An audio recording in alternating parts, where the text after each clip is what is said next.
बिस्मिल्लाहिर्रहमानिर्रहीम। अस्सलाम वालेकुम रहमतुल्लाहि वबरकातुहू। मैं हूं हर्बलिस्ट डॉक्टर मोहम्मद मुख्तार कादरी एक नई वीडियो के साथ आज फिर आपकी खिदमत में हाज़िर हूं। आज हम आपको बताएंगे मूली के फ़वाइद। मूली नाज़रीन कराम, इसका मिजाज क्या है, इसके फ़वाइद क्या हैं और मशहूर तरीका में जो लोग घर में ग़िज़ा के तौर पर पराठे बनाकर मूली वाले खाते हैं तो उसका मिजाज क्या बनेगा और किस तरह इस्तेमाल करने चाहिए ताकि कोई उसका साइड इफ़ेक्ट ना हो, कोई नुकसान ना हो, और कौन से मरीज़ जो ग़िज़ा को बतौर दवा के तौर पर भी इस्तेमाल कर सकते हैं। ये दवा नहीं होती लेकिन ये ग़िज़ा ही होती है, लेकिन बतौर ग़िज़ाई दवाई इस्तेमाल हो सकती है। तो मूली नाज़रीन कराम बहुत ही अच्छी चीज़ है। सदियों से लोग जो है इसको इस्तेमाल कर रहे हैं। बरे सगीर पाको हिंद में तो ये आम है।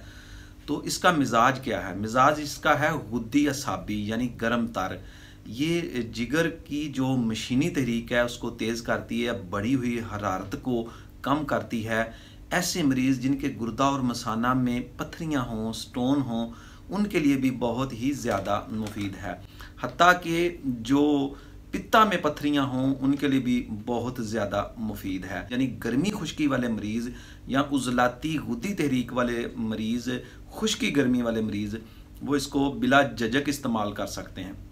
फ़वाइद इसके बेतहाशा हैं। बवासीर में मुफीद है। जो पेशाब आवर है बहुत ही अच्छी पेशाब आवर है और बेहतरीन हाज़म है। खुद ये ज़रा लेट हज़म होती है लेकिन ये बेहतरीन हाज़म है। इसको खाने के बाद थोड़ा सा गुड़ इस्तेमाल कर लें, देसी गुड़ जो है, तो इंशाल्लाह ये खुद भी हज़म होगी और खाने को भी बेहतरीन तरीके से हज़म करेगी। नाज़रीन कराम, आजकल मशहूर तरीक़ाकार जो है वो मूली वाला पराठा खाने का ब्रेकफास्ट में, सुबह नाश्ता में जो है लोग इस्तेमाल करते हैं। बहुत ही टेस्टी होता है और मज़े का बनता है ये पराठा। तो उसका मिजाज क्या होगा? देखिए नाज़रीन कराम, मैंने पहले भी बताया कि उज़लाती गुद्दी मिजाज वाले मरीज़ों और गुद्दी उज़लाती मिजाज वाले मरीज़ों में बहुत ही ज़्यादा मुफीद है।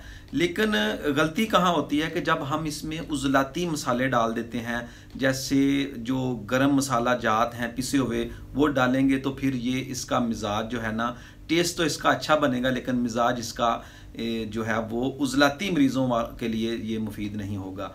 तो बहुत ज़्यादा जो लोग इसमें उज़लाती चीज़ें जैसे प्याज और टमाटर ज़्यादा डाल देते हैं मूलियों के साथ, तो वो भी आपके लिए ज़्यादा अच्छा नहीं, जो उज़लाती मरीज़ हैं। तो इसको बनाने का तरीका ये होगा कि ऐसे मरीज़ जो उज़लाती गुद्दी या गुद्दी उज़लाती गर्मी खुश्की वाले या खुश्की गर्मी वाले मरीज़ हैं, वो इसको इस तरह बना सकते हैं, क्योंकि इसका आपने फ़ायदा भी उठाना है और इसको इस्तेमाल भी करना है, टेस्ट भी लेना है इसका। तो ये बहुत ही अच्छी आपकी जो ग़िज़ा बन जाएगी कि इसको करें कि मूली के साथ जो है ना वो प्याज और टमाटर शामिल ना करें। इसमें जो है वो सब्ज़ धनिया, खुश्क धनिया शामिल कर लें, ज़ीरा पाउडर शामिल कर लें, और इसके अलावा जो है देसी घी में इसको बनाएं, यानी देसी घी में या मक्खन में इसको बनाएं। तो फिर जो इस्तेमाल करेंगे तो फिर इसका मिजाज जो है वो गुद्दी असाबी ही रहेगा और टेस्ट भी अच्छा होगा। मिर्च की जगह जो है वो इसमें सब्ज़ मिर्च थोड़ी सी शामिल कर लें, टेस्ट भी इसका अच्छा रहेगा।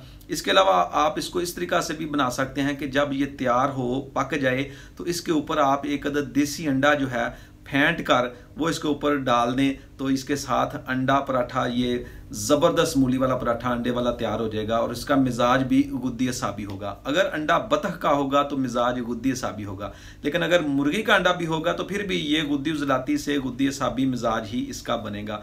बहुत ही अच्छी ग़िज़ा है और इसके फ़वाइद भी बहुत ज़्यादा हैं। तो जिन मरीज़ों में बवासीर हो या पेशाब की कमी हो, उज़लाती मरीज़ हों, वो इसमें सुर्ख मिर्च, प्याज और टमाटर, दारचीनी, लौंग या जो मसाला जात हैं, पाउडर हैं, वो बिल्कुल इस्तेमाल ना करें, उनके लिए ये नुकसानदेह है।